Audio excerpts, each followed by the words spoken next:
This is Dads Watching Sports. It's the show by dads who watch sports, for dads who watch sports, or just dads in general.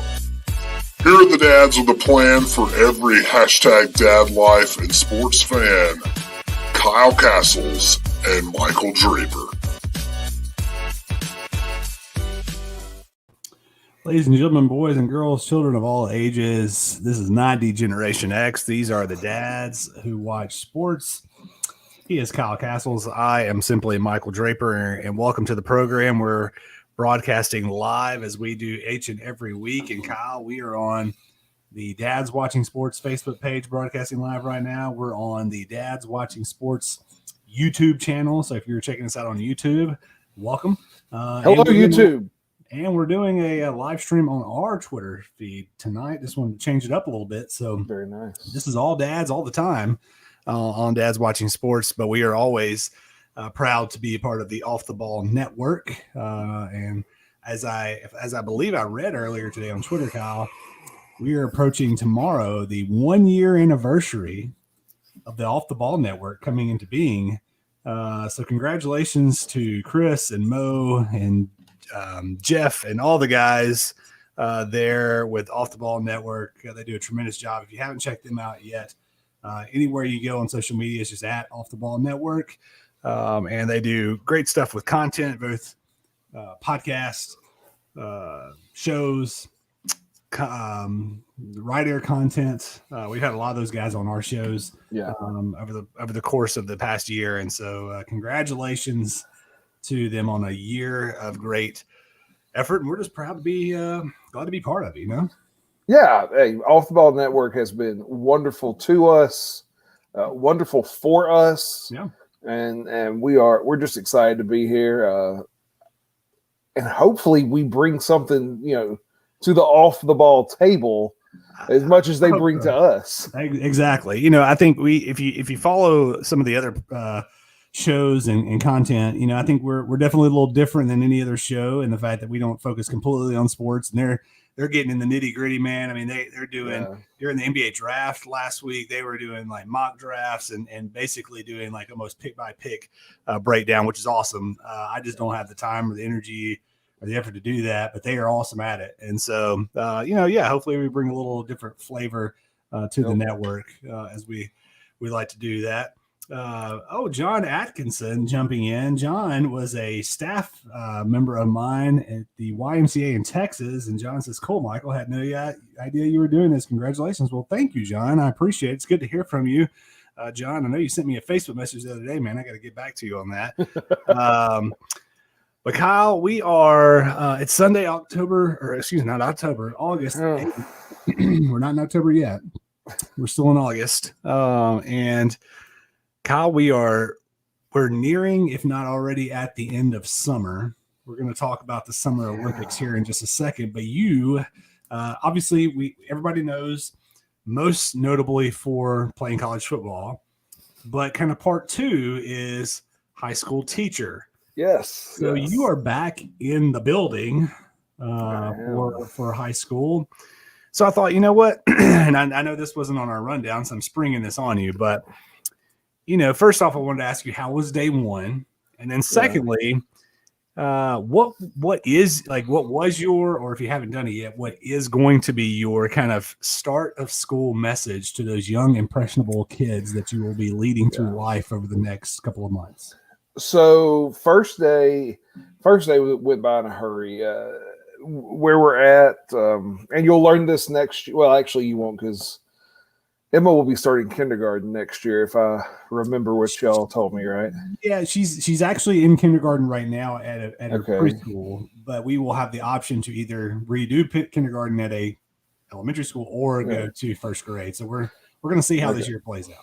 Sounds good. Well, so the first day is always a half day with students, and so I have them in my room, I think, for like 20-ish minutes. That goes by in a hurry. Oh yeah. I can remember being in high school and having to get up and speak for 5 minutes going, I don't know how to fill that amount of time. And now I only have 20 minutes. I don't feel like I'm gonna get anything done. Do you have a syllabi? I do. My syllabus. So I have two. I have one for my advanced placement government class, and I have one for my economics class. And placement classes. Look, I told you I played college football. I know everything. That's right, absolutely, including government and politics. Neither of which we will go into on this show. No, we will not. We will not. I refuse to get into that. And you actually brought that up one time. And I said, I am not doing that. I have a job to protect. Yes, we both do. But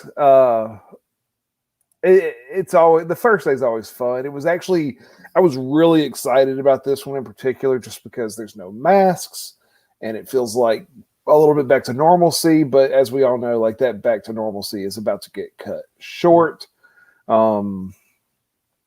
Thanks to Delta variant, I guess is what we're calling him. The Delta. The Delta. That's right. This is not the good old Mississippi Delta that I grew up in. This is no. But that was good. I always tell. So one thing you learn as like day one, I go through my syllabus or go through the majority of it, and I have learned that the more rules you have, the more kids you have getting in trouble. And so if you can cut back on rules, you can cut back on a lot of your workload when it comes to discipline. There you go. So in my syllabus, I tell them I have one rule. And that rule is be respectful. That's it. And I tell them, and so you asked about what's the message. This is how I get into it. And I tell them I have one rule, that's be respectful. And then I ask them, and I get the same answer every year. I said, firstly, who are you going to be respectful to? And they always say you. And I say, no, you're going to be respectful to yourself first and foremost. And I don't know if my father is listening. I hope he is, because he'll love this, but his voice is what is playing in my head as I tell them this, because I heard him say enough times in my life, if it's worth doing, it's worth doing right. And that's kind of what I'm telling them. Like, if you respect yourself, you are not going to put your name on crap, because if you do that continuously, then your name becomes synonymous with crap. And I actually use that line. Because, beyond everything, beyond the content, beyond, their grades, beyond all of that, what we really are trying to get these young people to figure out is you've got to put forth your best effort in every situation. Yep. Because if they do that, they can be successful in whatever they choose to do. Maybe it's my AP Gov class. Maybe it's them being a mechanic. Maybe it's them being president of the United States, or anywhere in between. You know what I mean? And so to me, that's kind of my big thing every year, is just be respectful to yourself. Respect yourself enough to only give your best. And not just in my class, but it's mostly my class because I'm the only time I see them, but in life. And then I tell them, secondly, you respect each other. And I say, I want y'all to understand this. I am third on the list. Respect me, and then respect the content of the course. And so if you think about it, like everything else falls into that. What is it that teachers complain about, right? Like sleeping in class. Well, that's not respecting me or the content of the course or your fellow classmates. It's depending on how loud you snore, right? If you're on your cell phone, right? That's not respecting yourself because you're not giving your best effort. That's not respecting me. That's not respecting the content. Like everything else falls into respect. And I tell them, don't respect me because I'm the teacher. Respect me because I already respect you. Like, it is a two-way street. I don't know. I don't know if that answers your question, but no, I was just sitting back in awe. And then also thinking, well, so a couple of thoughts here. Yep. First off, the quote from your dad, I'm guessing that was in a lyrical tone, also accompanied by a 6-string guitar. Well, Kenny C. One day, maybe we can get that duet with Kenny G. That's right. That will be the Dad's Watching Sports episode that breaks the internet. Absolutely. If that were to happen.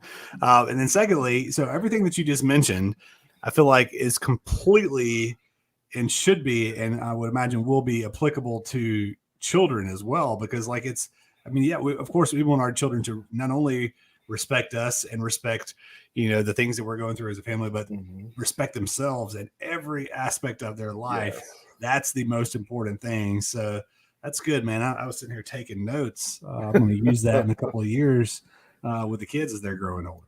Yeah. Well, and the other thing is, because I only teach seniors, I have a few juniors sprinkled in this year, but mostly seniors. And I tell them I only teach y'all because y'all are the closest thing to human beings I can teach in this school. Because freshmen are not human beings, not yet. Yeah. They become human beings as they get older. And I tell them, look, you're 17, 18 years old. Like, you are. And I tell them, like, there's nothing special about walking across that stage in May. Like, you don't like get to graduation like, man, I'm a kid, and then walk across the stage and go, man, I'm an adult. Like, that's not the way it works. Right. I said, the way it really works is you wake up at 30 and you got 2 kids and a mortgage and bills and car payments, and you got a kid that's sick, and you're trying to figure out how to cover that kid while you try to get to work. And all you want to do is take a nap. All you want to do is take a nap. Yep. You want to lay on that couch today, play your PlayStation, and take a nap. Like, that's it.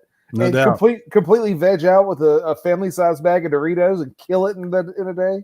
Yeah. Like, that's what you really want to do. And so I try to explain to them, like, the only way you can learn to be an adult is to be allowed to act like an adult. And so that's part of my class too. Like, I don't make a big deal about phones. If your phone's sitting out, good for you. If it buzzes and you look at it, I don't care. But if you're sitting there like scrolling through your Instagram or your Snapchat or whatever it is you're doing, like, there's the respect again. Yeah. So that's, I give as much slack as they will allow me. Absolutely. Yeah. That makes a lot of sense. I would imagine you get pretty good response from that, because you're, like you said, you give the slack that they allow you to give, as opposed to, starting off and only giving a little bit of slack and then kind of loosening it up throughout the year. I would imagine, correct me if I'm wrong, but I'd imagine that you get a lot of appreciation for that approach. Yeah. I think, well, I know kids like me, and I sound like I actually like this one actually feels like I'm saying things that I'm not saying this is a character, but like the character of like, I know everything because I played college football. Now it sounds like I'm actually being real here. I've won favorite teacher a few times in my career. Nice. As seniors have voted. And I think so.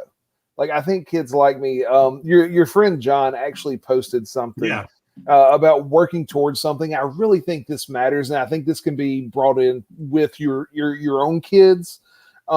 If they're working towards something and they're seeing themselves progress, like they start to actually respect themselves, even if they didn't from the beginning. Yep. If they can see that progress.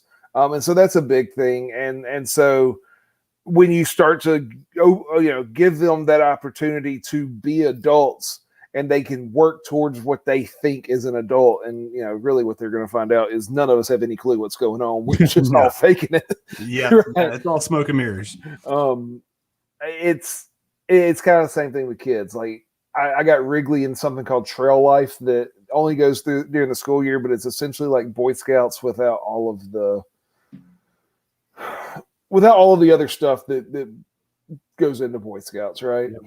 It has is a little more faith-based. And so it's fun to watch him because he's learning so much. Or this past year, he learned so much stuff, and he'd come home and he would talk about it. And I could just see like him learning outside of the classroom, right? He was in kindergarten last year. Outside of that, him learning other things, and I saw growth there, right? And that growth is where you start to respect yourself. So, I think that's the big thing. Give kids, I don't care if you're a teacher in a classroom or you're a parent, give kids enough slack that they can make the decisions and grow from those decisions, and help them. When they make a bad decision, explain to them why that was a bad decision. When they make a good decision, explain to them why that was a good decision. Yep. Being intentional about that is so. Oh, it's so hard because it's so much easier, right, to just make the decision for. Right. Oh, for sure. Like, I can see it from here. That's the right decision. So just go do that, right? Yeah. And what you got to do is you got to let them there are some mistakes I don't want my kids making, period, right? Like, I don't want Wrigley coming to me one day and saying, Dad, I made a mistake. I got a kid on the way, right? Yep. That's not the mistake I want him to make. Not that it's like going to completely ruin his life. You can overcome that mistake. I'm not saying that, but that changes a whole lot. But I mean, if he goes out and he's riding around maybe a little too fast and passes a cop and the cop blue lights them and they make a quick ride into a neighborhood and go to someone's house real quick and run in. I'm not saying I've done that or I've been with anybody that did it. I can't imagine anyone doing that. But we can make that work. Without a doubt.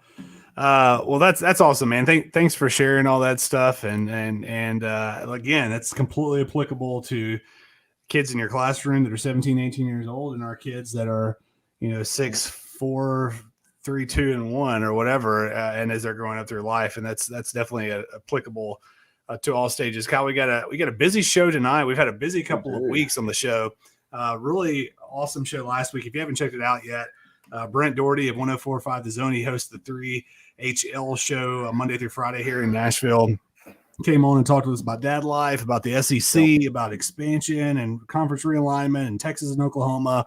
It was awesome. And then we had Roddy Nabolsi from UGAsports.com come on and talk kind of more extensively about Georgia, but then also about the SEC and about his son and dad life as well. And just a great, great show. And Kyle, we went from the SEC and now this week we're highlighting a couple of other conferences. We were going to start off the show tonight with the Big 12, and we had a guest, Anwar Richardson, that was going to join us. He actually had something come up. We're going to try and get him on Monday night.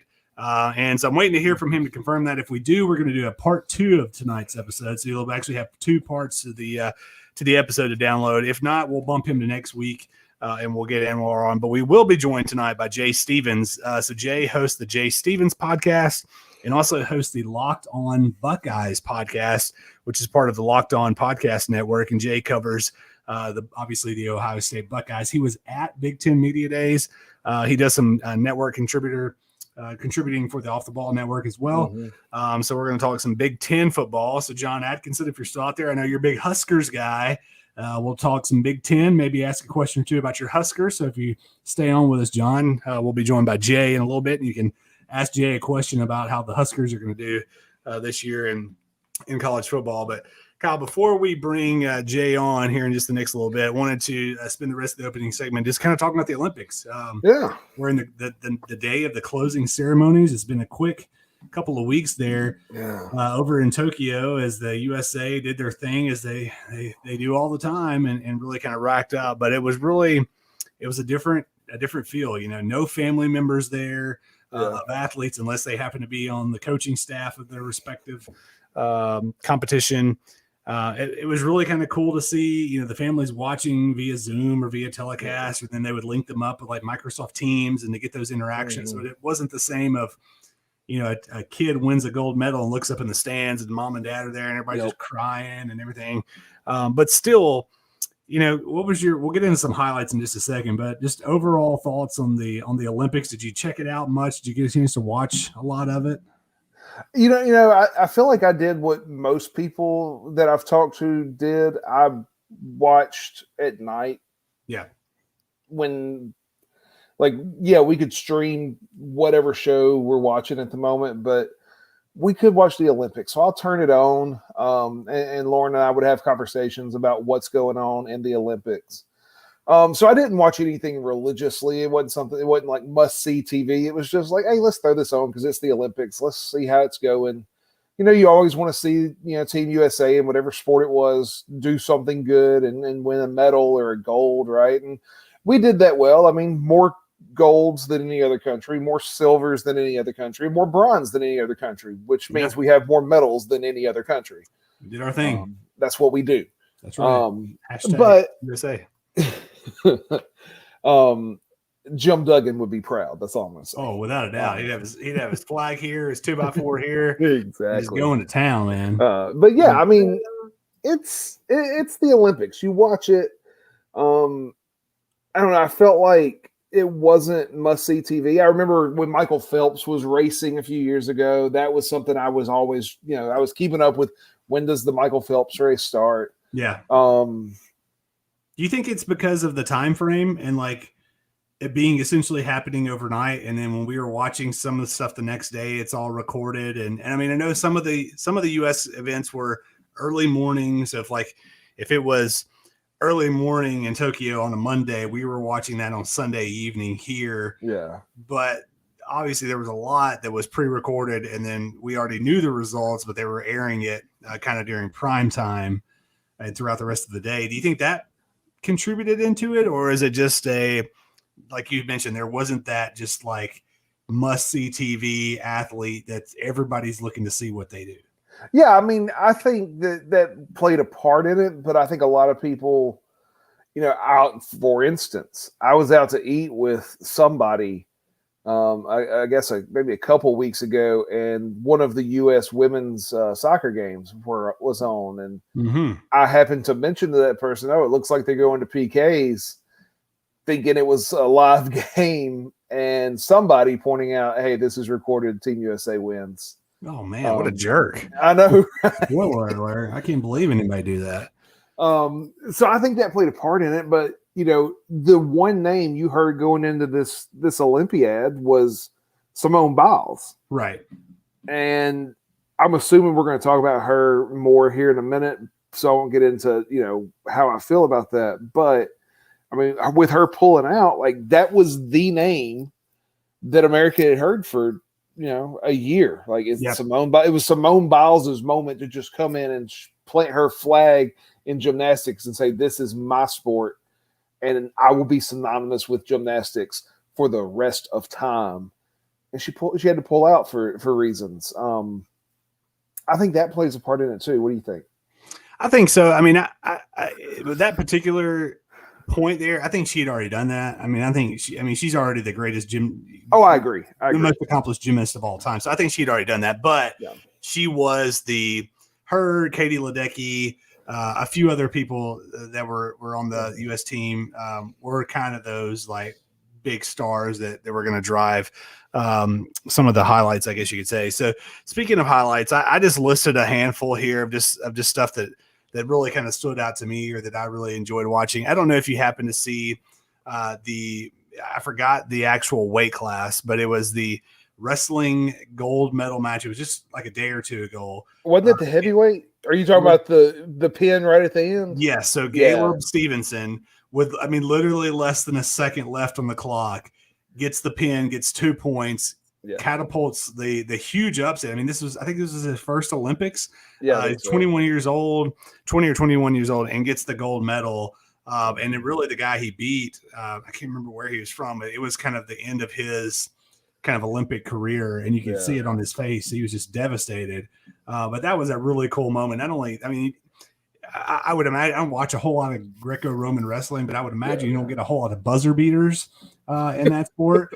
And so to see that was really cool.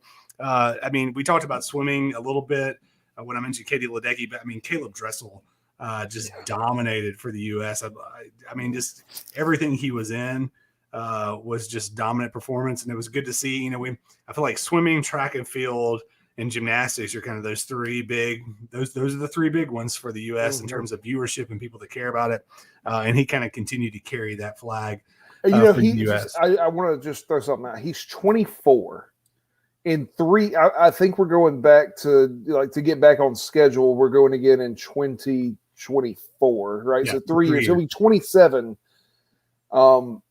I feel like Dressel's the name, right? Like, isn't he going to be the guy going in for the United States going into the Summer Olympics? I would think so. I think that there will.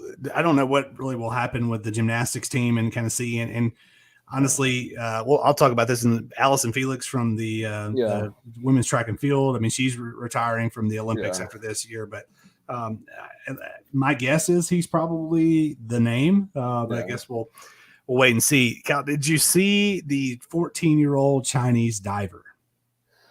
I actually watched that dive, and I will say I think it's a little bit unfair diving is all about being able to get into the water without a huge splash.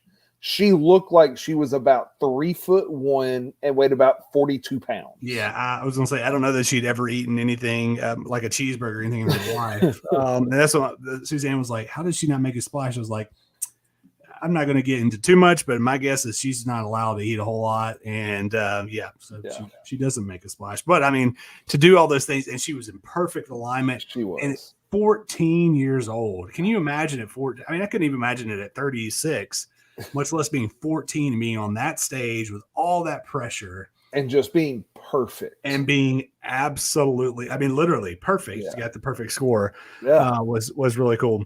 One thing I wanted to ask you about and get your take on, and I meant to have done this last week. We just didn't have time.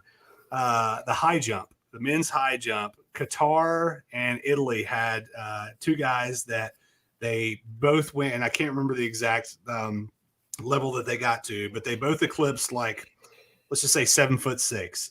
And then they both went up to 7'8", and they both tried it 3 times, and neither of them got it after 3 times. But they were the two that had gotten to the highest of anybody else in the field. So the judge comes over and he says, "Okay, your options are you can continue to go until somebody gets it." And then the athlete from Qatar goes, "Well, can we just split the gold?" And he goes, "Yeah, I guess so." And so they split the gold. They're actually really good friends in real life, and they're like hugging each other. And like, it was just a really cool moment, kind of reminding you of, like, as bad as things are in our world and everything that's been going on. Yeah. I mean, I feel like we've been saying this for 10 years, like everything that's been going on in our world, like to see that kind of moment with a sportsmanship and just saying, like, we both excelled to the top of the field. Yeah. Why can't we just split this? That's my take. I'm interested to hear about your take. Are you in favor of splitting a gold medal? I'm an American, and we like winners. Yeah. So do I like it?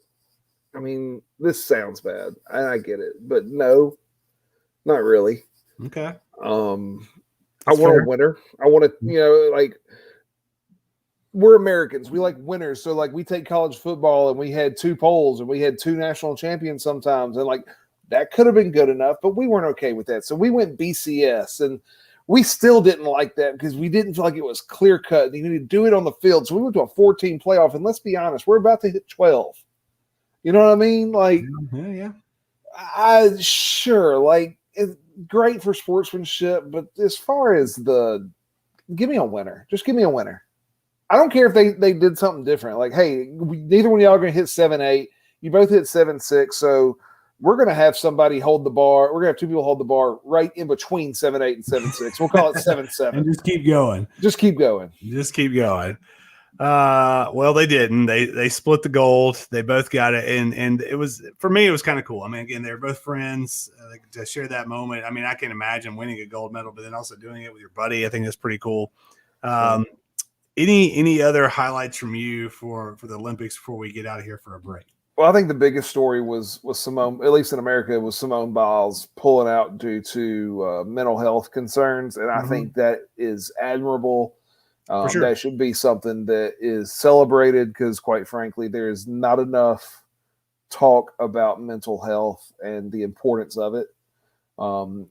In America, we like winners in America, but we also push ourselves to become a winner beyond what mentally we have the capacity to do. We may physically have the capacity, but if you don't have the mental side, you have a lot of other troubles that I don't think we need to deal with.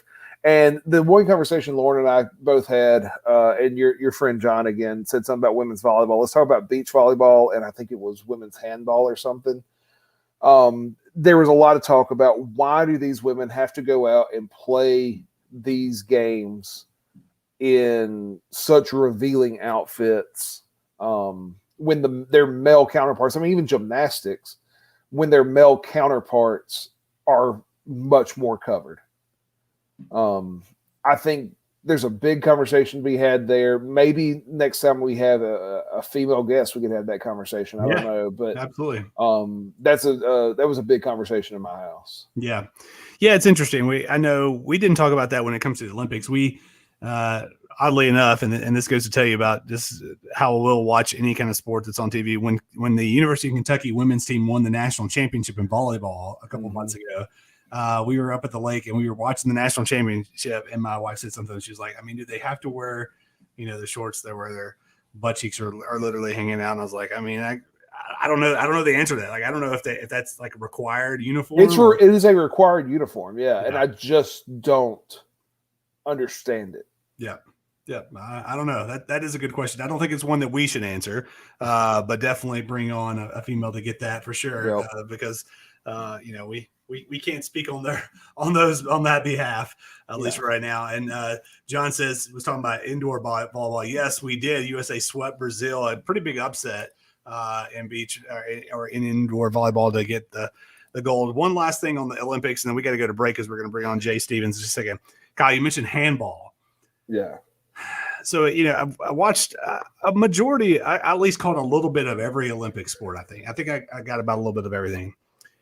And look, I'm not saying that I'm anywhere close to being a amateur athlete, much less a professional athlete, but I was trying to think of like, what of these sports that I potentially even like try to participate in? Now I've done triathlons, that kind of stuff, but I couldn't. I mean, the guy that finished the marathon yesterday, I think finished in 2 hours and 8 minutes. Yeah. The fastest time I've ever run a half marathon was 2 hours and 12 minutes. So that goes to tell you that.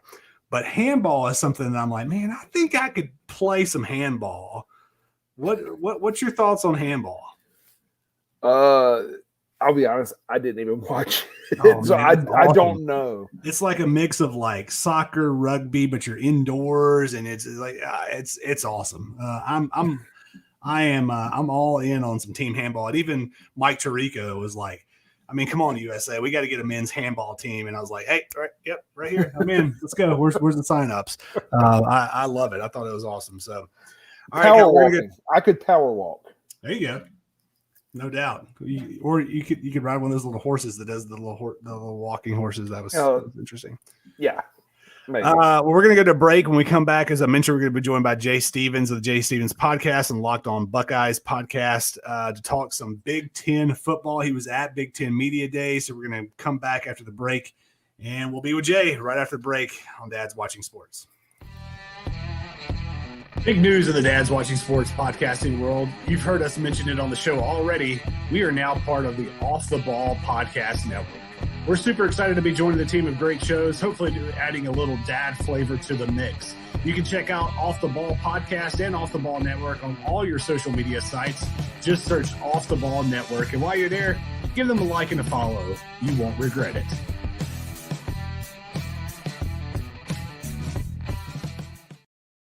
And we're back here on Dad's Watching Sports. Michael Draper and Kyle Castles. We talked some Olympics. We talked Mr. Castles back in school. And now we're going to talk some Big Ten football. And to do that, we're going to bring on Jay Stevens again. He is the host of the Jay Stevens podcast, also hosts the Locked On Buckeyes podcast, which is part of the Locked On Podcast Network. You can find him at JStevens07 on Twitter. Jay, welcome to Dad's Watching Sports. How are you, sir? What's up, guys? How you doing? I'm happy to be here. Oh, man, we are doing good, and we're glad to have you and happy to have you. As I mentioned earlier on the show, if anybody checked out our last week episode, we went a deep dive into the SEC. We had a couple of guests come on and talk about adding Texas and Oklahoma. We talked about, is anybody going to challenge Alabama? Really kind of, is Georgia ready to take that next step? And we're moving on through the conferences and looking forward to talking with you about Big Ten. I know you were at Big Ten Media Days as I follow you on Twitter. So first question is just tell us a little bit about that experience and what were some key takeaways from Media Days. Big Ten Media Days was fun. My first time going there via the Locked On Podcast Network, which I heard you mention earlier. Yeah. They were able to get representation at all 5 conferences. So Big Ten, SEC, ACC, and Pac-12, they had a representative from the network at all 5 conferences. So it was my first time. Some of them I think have been there before, so they kind of know how things are going. I walk inside of Lucas Oil Stadium where the Big Ten Media Days is. I've never been there before. So I've been there before, I've never been on the field. So I go there, I'm on the field. I know some media guys there, done some shows with them, but never met them in person. So I'm meeting guys I've done shows with, getting able to hear Kevin Warren speak, getting able to hear all 14 Big Ten coaches speak, then being able to listen to some of the players speak and talk about just their life, their upbringing, some NIL stuff, some goofy, off-the-wall, comedy-type questions. It was fun. It was enjoyable, and I surely hope I get the chance to go back next year and every year after that I'm a part of this Locked On Buckeyes podcast and just enjoying the Locked On Podcast Network family. Yeah, absolutely. You know, I think Media Days is has a reputation where, you know, the coaches say a lot without saying a lot. You know, they get up there and they do coach speak and they don't really get a whole lot. But was there anything from any of those teams or any of those coaches that were just kind of some takeaways or any kind of like, yeah, that's a good point about, you know, any of the teams in the Big Ten Conference, anything that you kind of just took away specifically from any of the content that you got there? I think I got a couple. I could say go all 14 schools, but I'll go to a couple. One was Kevin Warren. Talk about guys talking a lot without saying anything. Kevin Warren talked for 45 minutes, had a 26-minute opening remark before taking questions. He said a lot without saying much. The only real takeaway people got, they kind of bashed him. I try my best not to do that. He really is in a bad spot because he is more the mouthpiece for the presidents, not the one controlling the presidents and controlling the decisions that are made. He's really just, the people voted to not have football season. I didn't vote for it. They did. I'm the spokesman. So how he kind of how he's viewed, I'm critical of him for certain reasons, but he got a real bad reputation last year for doing his job. He did his job. People didn't like him doing his job, and they were going to focus on him instead of those running the schools that are member institutions in the Big Ten. So that was one of the things he said a lot without saying much. PJ Fleck, I loved his enthusiasm. I loved what he brings to the table, and I can easily see why his guys go all out for him because he is a player's coach. He is somebody that I believe if he's on the recruiting trail, if he sits down in your living room, you're going to love him. You might not go to his school to play football, but you're going to love him and you're going to have a lasting positive thought about PJ Fleck because he's enthusiastic and he really, truly cares about his players. And it comes across when he talks. And then, of course, I can't say anything else. I was saying Jim Harbaugh, he knows how much this rivalry means with Ohio State. He said we're going to do it or die trying as far as talking about winning the Big Ten championship, but specifically talking about beating Ohio State. When the question was asked, I saw his face change. I saw him get a little squirmy. And I saw how the question and thought of losing to Ohio State every year since he's been at Michigan really hurts him, really bugs him. And it's something that probably keeps him up at night. Him knowing the focus, him knowing how important that game is to his job is part of the reason why I can't wait for that game at the end of the regular season. Oh, for sure. Absolutely. Jay, we got a fan who jumped in here, John Atkinson, said, what is Scott Frost in Nebraska missing? You know, Scott Frost came from UCF, had a lot of success there. He's the former quarterback there in Nebraska. Everybody thought it would be a match made in heaven and Nebraska would be back. It hasn't happened yet. So what do you think they're missing? And do you think that he can get them back there? Well, one, they're missing a good, consistent quarterback. I don't think Adrian Martinez was ever the guy. I think the McCaffrey kid would have been better than Martinez. And with him transferring out, you're kind of got your hands tied. You got Adrian Martinez, who hasn't put it together yet. I don't believe he's going to put it together now. You have an offensive line that has some holes, can kind of do some good work, but they have some holes. They just need some consistency, some continuity. But it starts with Adrian Martinez. If your quarterback isn't right, I don't care if you have Tom Osborne, the former Nebraska great, calling the shots. You're going to struggle to move the ball, going to struggle to win games. And Adrian Martinez, I think, is the biggest reason why Nebraska, well, there's two reasons. The easiest one is Adrian Martinez. The deeper one, which I know you mentioned in the show notes that you sent me, when Nebraska went to the Big Ten, it hurt their recruiting. Their recruiting was a whole lot better when they were in that Big 12 footprint, when the guys that were in Nebraska, in that local area, they're playing guys and seeing games against Oklahoma, against Texas A&M, against the Missouri. But now when you're going to, say, at Iowa or in Ohio State or Michigan State or Rutgers, a lot of the kids nowadays, and I know you guys are probably the same way, you want your parents to see every single game. So if you're trying to get guys to play with you, that kid in Nebraska could very well go to Missouri or Oklahoma and make it a shorter drive for his parents to see all of their games. Not when you're going to Rutgers, you're going to Michigan State, you're going to Penn State, you're going to Maryland. I firmly believe that Nebraska, I know why they left the Big 12 to go to the Big 10, but if they went back and found a way to go to if they bring back the old Southwest Conference, I don't care. If they found a way to be local, that's the thing I think Nebraska can help them with the recruiting to get more of that local talent to stay there. Even some of the Oklahoma, the Texas talent, get them to Nebraska like they used to. That to me is the biggest thing for Nebraska to be successful. Conference realignment is going to happen. It's going to, we'll talk about it later. I have my own thoughts about conference realignment, but conference realignment really, Nebraska leaving for the Big Ten really hurt the recruiting. I think Scott Frost can be successful at Nebraska, but you got to find a way to keep that local talent there in the local area. Well, let's talk conference realignment because that is the topic in college athletics now, with Texas and Oklahoma coming to the SEC whenever it actually happens. I don't think anybody thinks it's going to be 2025, like maybe 2022, 23. There's rumblings. I haven't seen anything, and correct me if I'm wrong if either one of you see it, but I don't think I've seen anything official come across that says that the SEC has been talking to Ohio State and Michigan, but there are rumblings out there that those conversations have been had.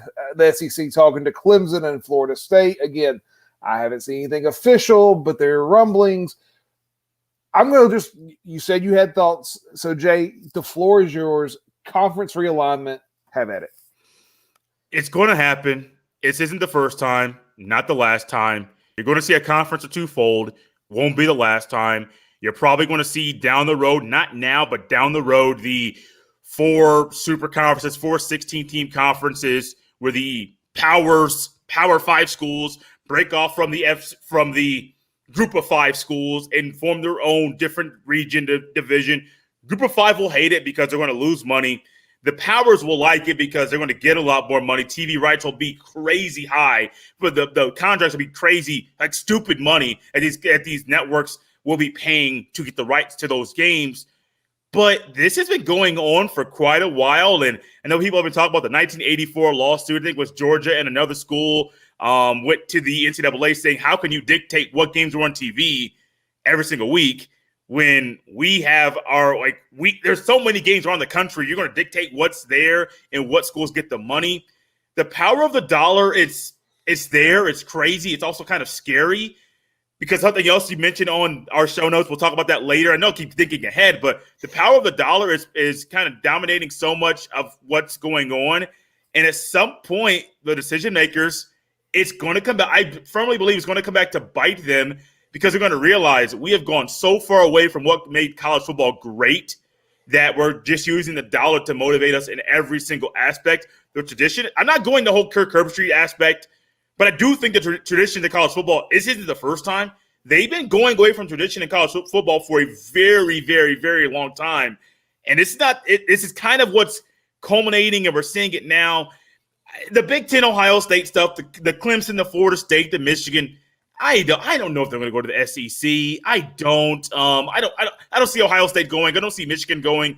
I don't really see it being a package deal where those two schools go wherever it's kind of like Oklahoma and Texas. I also don't believe people say, well, Oklahoma and Texas have to go together to play each other every single year. That doesn't have to happen. That's new. To me, that's new age. That's elementary. Oh, those schools have to go together to play every year. That doesn't have to happen. There was a time when they weren't in the same conference and they didn't play. It didn't play every year. So the conference realignment thing, it was bound to happen eventually. It's kind of weird that Greg Sankey is behind closed doors for 2 years, orchestrating the expansion of the playoff, and then also at the same time the recipient of the 2 of the biggest brands in college football. The NBA, they talk about tampering. You can't tell me he's not behind closed doors trying to orchestrate this, and this is coming out months after the expansion news comes out. You can't tell me that he's not behind this trying to orchestrate things. He's doing something. Now, I'm not saying he's the one initiating it, but at some point you gotta kind of figure out, like, how does this guy have so much power over what's going on right now? He's so influential, and we're not hearing about it until right now. I firmly believe we would have heard about expansion last year if it weren't for COVID, because you can't say, oh, well, we can't play football. You guys can't practice, but I'm going to be flying around the country, going in hotel rooms, covering up what's there to kind of work on the expansion project. Something about that seems fishy. The realignment seems fishy. It's going to happen. It sucks for a lot of people, but the dollar is ruling a lot of the conversation right now. And Greg Sankey just getting a new extension as the commissioner of the Southeastern Conference and compensated very nicely. As he should. As he should. At the end of the day, and Jay, I know it bothered. I could tell it bothered you, but at the end of the day, these presidents of these schools don't care if you're winning national championships. They care if the money is flowing in. And like you were talking about the Big Ten commissioner, if Greg Sankey's there to make sure that money keeps flowing to those schools. That he is, and he's doing a darn good job of it. And that's why he's getting compensated nicely. Well, I know we've got a couple of more topics on the Big Ten that I want to get to, and then I've got a couple of things that specifically not football related in some sort, but really wanted to get to your opinion on. Big Ten predictions coming in this year. Ohio State has just really kind of owned it the last couple of years and been kind of dominant. I mean, I know Michigan State had a stretch there. Penn State's been good. Michigan has had some seasons that looked like they were going to be really good, and then you guys just beat their brains in at the end of the day. But as you're looking at the Big Ten heading into the season and kind of predictions of where everybody's going to fall, I mean, any shockers out there? Anybody that you think is going to give Ohio State a run in the conference? And who do you ultimately think is going to be the Big Ten champion? No, well, I can't say no. I don't want to be like the homer. Oh, you're an Ohio State guy. They're going to win. Ohio State has the most talent in the conference once again. I don't like I like recruiter rankings for certain things. I think there's a time and a place to use them, a time and a place to not. If you just look at the play on the field and the players, don't give me the high school stuff. Look at the play on the field. Ohio State's players are better than as a collective unit. They're better than every team in the Big Ten every single year. They have the best head coach. They have the best collection of coaches. They have the best stadium. I want to go out and go a little hypothetical there, opinionated. They have the best stadium. They have a quarterback in high school who's skipping his senior year of high school to go to Ohio State. There's a lot of things there at Ohio State. The brand's amazing. The fan base is amazing. The boosters. I mean, there's so much that's amazing there. But take the money aside. Take the stadium aside. Take Quinn Ewers aside. The collection of talent at Ohio State is still the best collection of talent inside the Big Ten football conference. And I don't think it's going to change anytime soon unless Ryan Day somehow flops on the recruiting trail. He is doing something amazing, and I believe he's using his NFL experience to influence him on the recruiting trail and to help him be the best coach and recruiter that he can be. So I do see it being Ohio State. I have IU, the Indiana Hoosiers, being the second in the Big Ten East, behind Penn State, then behind Michigan. The Michigan new defensive coordinator, I think, was a good time to get Don Brown out of there, but I do think Michigan's defense has a lot of question marks. A linebacker is something where people are going to need to watch and kind of put their eyes on. I'm not the biggest Michael Penix Jr. fan, quarterback at Indiana, but I do think he is good enough to lead Indiana to be second in the Big Ten East. I think that Iowa gets back to the Big Ten championships this year behind the arm and the play of Spencer Petras, the quarterback. But I still think Ohio State's talent is too good. I think Kirk Ferentz, it's year 23 for him, but still amazing. He's been at Iowa that long. He actually won a couple Big Ten championships in the early to mid-2000s, but as Jim Tressel, Urban Meyer, and Ryan Day kind of progressed in the recruiting, Kirk Ferentz has kind of been that steady 8-4, 9-3, maybe a 10-win. You're not getting fired. You're at Iowa, that type of coach. And I really appreciate the success and the steadiness that he's had out there in Iowa. But I do think it's Ohio State's conference. Indiana's going to give him some trouble. Maryland's offense could trick him up at times. I think Talia Tagovailoa will have a phenomenal will play very well this year. But I still think it's Ohio State than everybody else behind them. Yeah, I don't think anybody – you're going to get any – I don't think you're getting any argument out of me and Mike there. The Big Ten, the SEC are similar in that there is that team in the front, Ohio State in the Big Ten, Alabama in the SEC, and everybody else. And there's good teams, right? There's good teams. I think Iowa's a good team. I think Penn State this year bounces back. SEC's got Georgia. I mean, there's a lot of mirroring there, but at the end of the day, there's just one team in each of those conferences. And so let's talk about that Ohio State team. And you brought the name up, Quinn Ewers. This is the first time we're seeing this name, image, likeness, money changing things in high school football now. So you've already brought it up. My question here, and hopefully this doesn't throw you for too much of a loop, but do you see this as kind of the pattern? If you're a big-time player that can go ahead and start making money because of what you've done in high school, do you start to see – I mean, does Arch Manning finish up his junior year, graduate early so he can go ahead and start making his money at whatever school he picks? I'm going to go second question first before answering the first. I don't think Cooper Manning, Arch's dad, will allow Arch to do that. I agree. Now, people that don't know about Cooper Manning actually was probably, I've been told, the better Manning of between Peyton and Eli in high school. He was the better athlete. He was the receiver where the other two played quarterback. Yeah. And his career got ended abruptly due to an injury. I don't know if that happened in high school, after high school. I know he didn't play in college, but his career got ended abruptly due to an injury. Even with that in mind, I don't see Cooper Manning allowing his son to end after his junior year to not go play a senior year of high school, to go to school to make money. Just like in Quinn Ewers' case, money for the Mannings isn't a problem, and Quinn Ewers' dad has made it very, very clear money for his family isn't a problem. So the Quinn Ewers thing, I don't think it's going to be a trend. I think Quinn Ewers is kind of like the guinea pig or the test. I don't say test tube. That sounds really, really bad to say that, but it's kind of like he's like testing the waters for a lot. Let's use that. Yeah. Testing the waters for a lot of people right now. And I think these companies, these businesses, they're trying to use him as leverage to help themselves, just like Quinn Ewers is trying to use them to make money. If he flops, and I'd say flop like not play well, but if he's not a good representation of that company, I don't see many other companies jumping up and saying, oh, well, 2025, you're the number one quarterback in the country. I know it's 2024. Let's reclassify. I got all this money for you. I don't know how many companies are going to jump to give these high school kids money. I'm not a business owner, but I've heard people that are business owners. They're literally apprehensive to do things with college athletes. Yeah. So then you want to give an 18 or 17-year-old kid $500,000 or $250,000 or a contract for $100,000, whatever it is. That's a lot of money. These kids, they're going to be on their own for the first time. They're not going to be around their parents. They're going to be around more of their peers. I mean, people know what happens in college.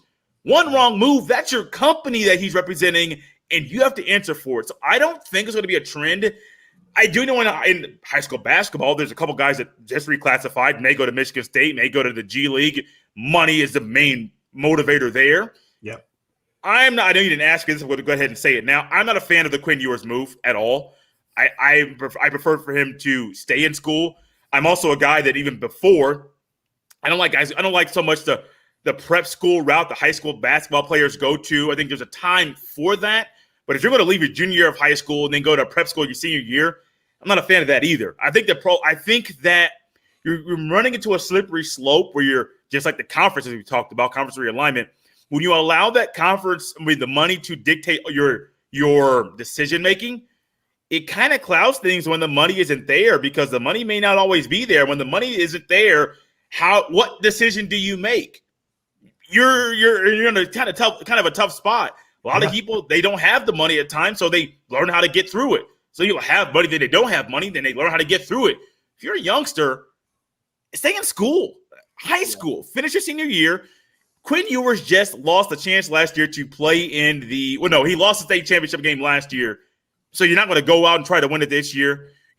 Football season starts for anybody in a couple weeks. You're leaving your teammates at the beginning of August when season starts in a couple weeks. I don't care if you've been thinking about this for 3 or 4 months. You're leaving your teammates, your boys, the guys you've been playing with since elementary school, to go play at Ohio State, to be the 4th-string quarterback, probably redshirt. I don't like that. To me, I get the money. I get the advice. It's his decision. He ultimately made it. But I am not a fan of this move, and I hope this is personal opinion. I really hope this isn't a trend. because, man, it's a slippery slope. People are going to go down. I think some businesses will end up getting burned because of young men that they're trying to make money off of. Yeah. Yeah, that's a really interesting point, because when I first saw this story, I kind of you kind of talked about this a little bit. I equated it to those high school basketball players who choose the G League. Jalen Duran, who just decided 2 days ago to go to Memphis, but was considering the G League as the number one player in 2023, probably going to reclassify to be able to go to Memphis this year, or 2022 to reclassify. But when you put it like that, there is a difference, because when they go to the G League, they are then a professional. Yes.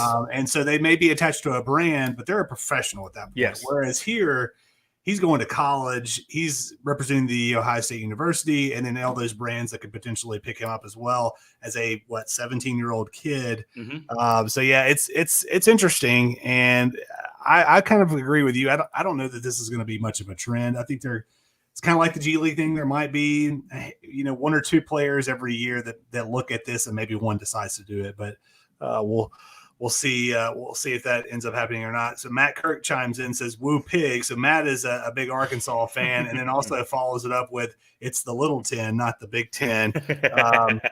That Matt likes to throw in his punches when he can. Had a great baseball season, but you hadn't done anything in football in a long, long time there, Mr. Kirk. So a couple other things I want to get to you with Jay before we let you go. So you've put out on your Twitter feed this best Heisman Trophy winner bracket. So it looks like it's from 1988 and on. Mm-hmm. I want to share. Great idea. Something we should have done here. We should have. I'm going to share just quickly on the screen. That I didn't think you'd be able to see it, but essentially the bracket is Heisman Trophy winners from 1988. So you got Leinart, you got Barry Sanders, Baker, Joe Burrow, Warfel, Ricky Williams, Reggie Bush, Charles Woodson, Lamar Jackson, Eddie George, Sam Bradford, just to name a few. So first, I've got to ask you about it, how you came up with the idea, and then what kind of feelings, and do you have a favorite to win the bracket as you put this out?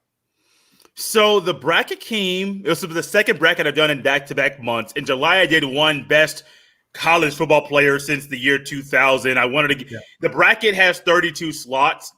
The website, I'm trying to figure out the right number I can use slots before they start making me pay to use like all these different people in the bracket. So I was bored. I'm not gonna lie to you. I was bored. I got tired of the NIL talk. I got tired of the recruiting stuff that I was doing for Ohio State. And I wanted to get some more interaction on Twitter. I just wasn't sure how to do it. So the first poll was the best college football player since the year 2000. Reggie Bush won that. That was kind of expected. It was Adrian Peterson versus Reggie Bush in the finals. Reggie Bush won that one. I forget the final percentage there. But this one came because I know like Rashawn Salam, Ty Detmer, Gino Torretta, a lot of the guys, people on Twitter have no idea who those guys are. Right. Someone even on Twitter commented and said, most people on Twitter don't know who Gino Torretta is and that he won the Heisman, which is correct. Most people would have loved to see Barry Sanders, but when you go and look at Barry Sanders, the Lions Barry Sanders, not that he destroyed people at Oklahoma State, and the fact that, little nerd note here, they played 11 games that year. If you look at his stats, his stats for his senior year last year don't include his bowl stats from that year because they didn't do that back then in the record books. So his numbers would have been way more stupid than they already were. So I got bored, just to be honest with you. I wanted to get some more college football talk leading up to the season. This one is the poll for the month of August. I hope it ends by the games on August 28th. Didn't check the calendar, but we'll see how things work out. But yeah, that's kind of like the gist of it. And this is the first round of the previous poll had a tie, and then tie, you get 12 hours of voting for that same matchup again. No ties in the first round of this matchup, this bracket. So I'm kind of interested to see when things get a little tighter with the voting to see really what fans really think about. So a matchup that's coming up tomorrow, Matt Leinart versus Barry Sanders. I'm picking Barry Sanders. If a lot of people out there in LA get this, they might go Matt Leinart because they're homers. But my eyeballs, it's how I like to gauge things. My eyeballs tell me Barry Sanders, better football player than Matt Leinart in college. Twitter's deciding, not me. Yep. Well, we've done some brackets ourselves, so we know how the Twitter sphere can sometimes get things wrong. So it sets up a really fun. I don't know if this was a first round matchup. I'm sorry, I got my screen a little bit messed up, and so I didn't see the bracket. But I'd love to see an Andre Ware, Charlie Ward head to head, because those two they're very similar in the way they played. And so I always like Andre Ware and Charlie Ward, just watching them play. Charlie Ward moved on to the next round. Andre Ware lost to Reggie Bush. I'll give him that though. The first round matchups, they were all random, so I didn't put those together. Okay. So just gave you a little percentage. I don't know the exact tally for each vote, but Reggie Bush had 97.9% of the vote. Andre Ware got 2.1. I truly believe that's because a lot of people don't know who Andre Ware is. I think it would have been a lot closer if I went the past 10 years. You would have get a lot more tighter votes and a lot of more tighter, but the old school, like Charlie Ward, to me, if he played today, would destroy everybody. Yeah. But he played in the early 90s, and that style was different. But people today don't really look at it. It's not a highlight-driven Sports Center type of world anymore. I miss that world, and if it was, people would know more about Charlie Ward and what he did at Florida State. Yep, without a doubt. Well, that leads me to I got two last things here. So we actually have a bracket coming up. We're going to do probably launch it the next 2 weeks. So I wanted to get your take on if you had to seed the number one overall seed in a best college football tailgate food bracket. Ooh. What would be your number one overall seed? So far we had a vote for chicken wings. Mm-hmm. Yeah. And then we had a vote for sausage balls. Sausage balls. So we've got chicken wings and sausage balls, and that one of those could be your vote. That's perfectly fine. But the number one tailgate food overall seed would be barbecue brisket. That was so easy. You guys made it. It's kind of like an alley-oop. You guys gave me an alley-oop, but I just got to finish it very quickly. Yeah. That's kind of how it was for me. Barbecue brisket was the first thing that came to my mind. Chicken wings are good. What kind of balls was that you were talking about? Sausage balls. Sausage balls. Yeah. The sausage balls. That's amazing too. But barbecue brisket. If I'm at any tailgate, give me the brisket, some barbecue. I'm in heaven. There you go. No doubt about it. All right. Last thing I want to ask you about it. So I mentioned I follow you on Twitter. You've got this everyday counts deal where you're working out. I believe you're like 59 or 60 days in a row. You always take the picture of your Garmin watch tracking your progress. How's that going? And tell us a little bit about how that kind of got started.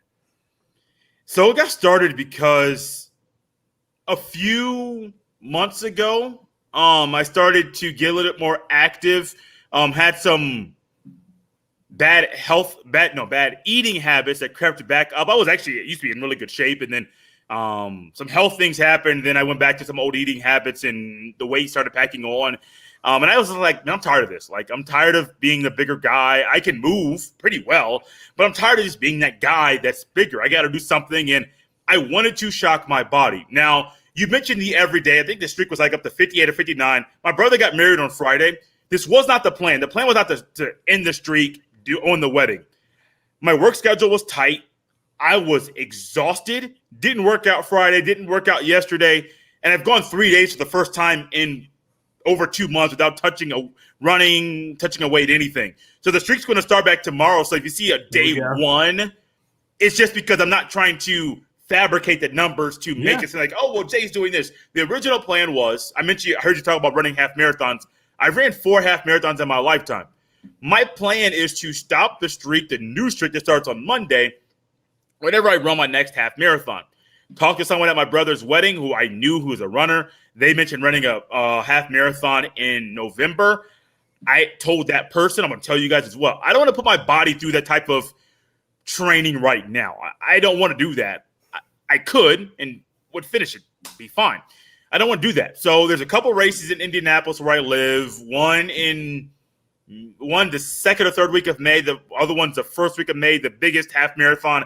I want to say, I know it's in the state, maybe in the country. I mean, it's that big. And sometime in May, I'll run another half marathon. The streak will be up to whatever the number is at that time and roll with it. And so you'll see me shock it. I shock my body. The weight's coming off, and I feel better. I'm excited. and I just want to start. I used to be a runner like crazy, and my time, people that I'm friends with, they're like, man, your time's dropping pretty quickly. I'm like, yeah, I'm just, I don't want to brag, but I can run. Like, even though I'm a bigger guy, I can run long distance, and I know how to keep my time moving pretty quickly on the downward slope. Now, when I get down to like a 7-minute pace per mile, that's a different story, because when I got down there the last time, I could get lower than that, but it wasn't something consistent that I could do over and over and over.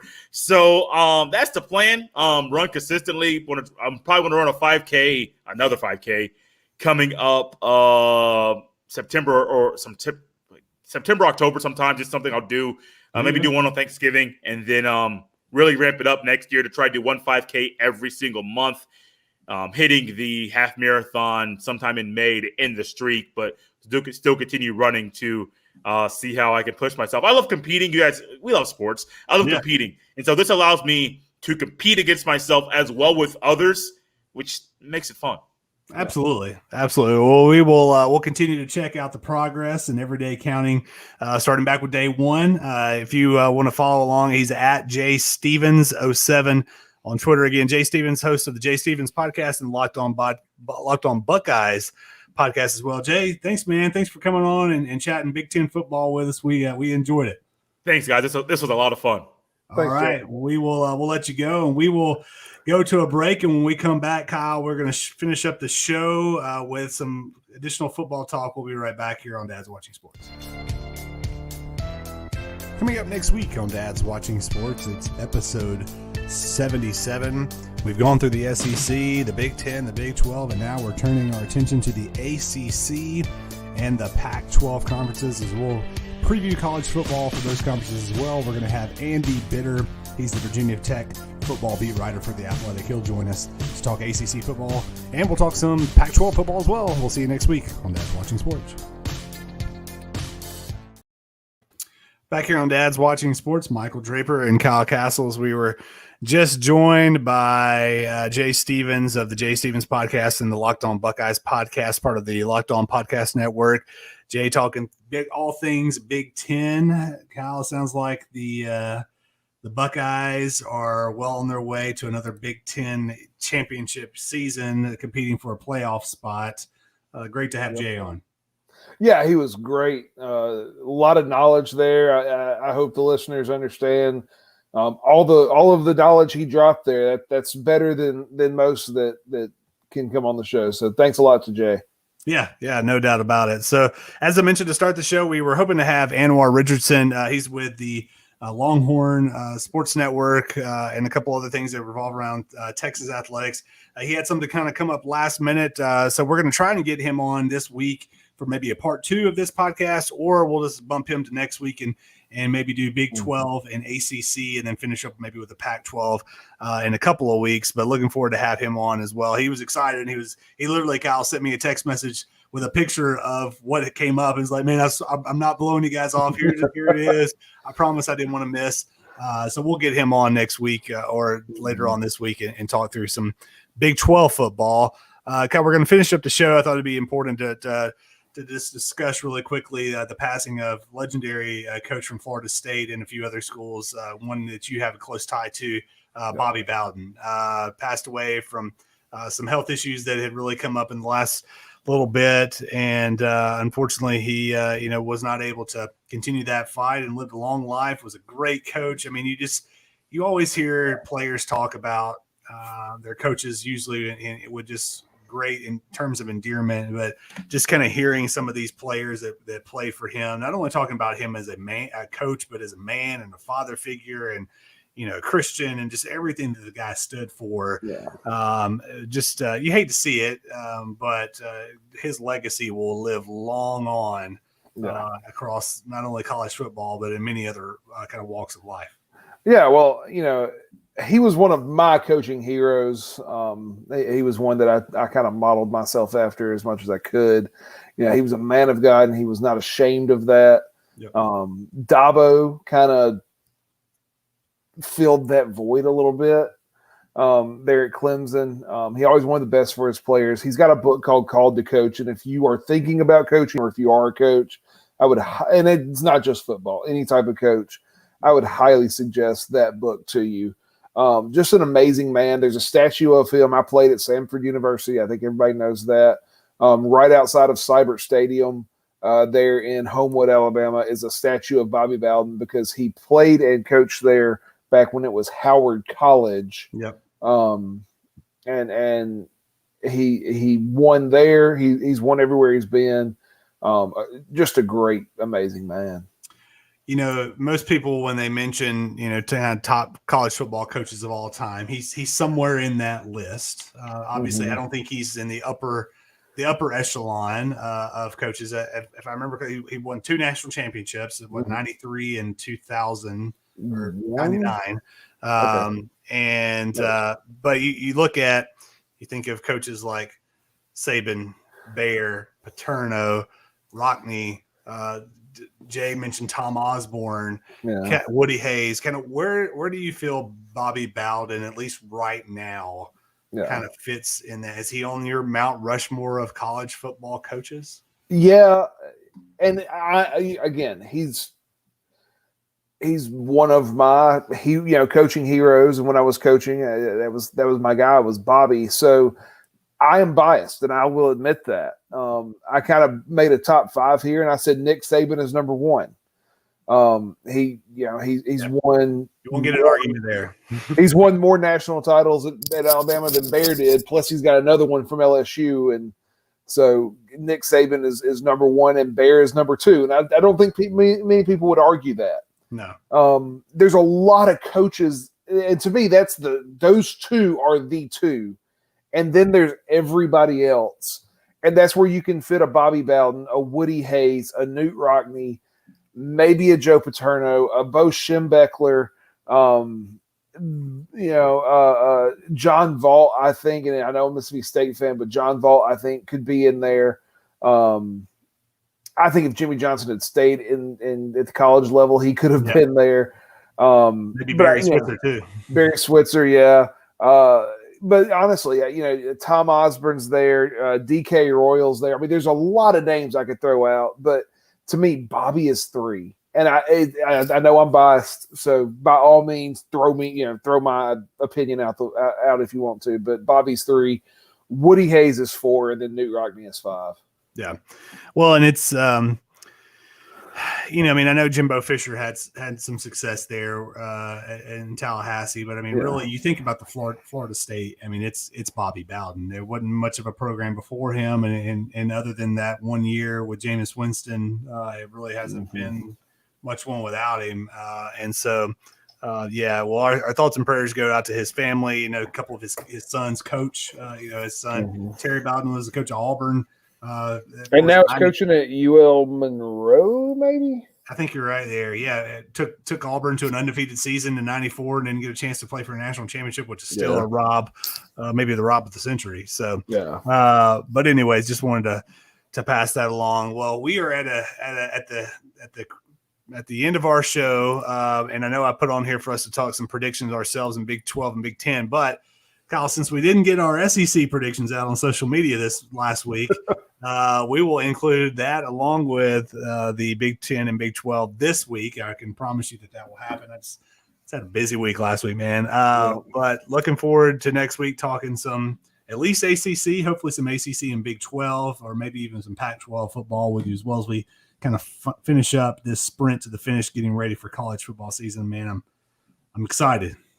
Man, yeah, we're close. I mean, we had our first NFL preseason game. Football is back. It may not be exactly how we want it yet, but it is back, and it's always a good time of the year. We'll leave this comment to finish up the show. It says, got to put Bobby Petrino on that list, Kyle. That is the only list that Bobby Petrino deserves to be on is one that had a motorcycle wreck with a student that he was having an affair with. And that's the only list that he can be on because he's a terrible person and his name will no longer be spoken on this broadcast. All right, Kyle, we'll see you next week. This has been Dad's Watching Sports. Y'all take care.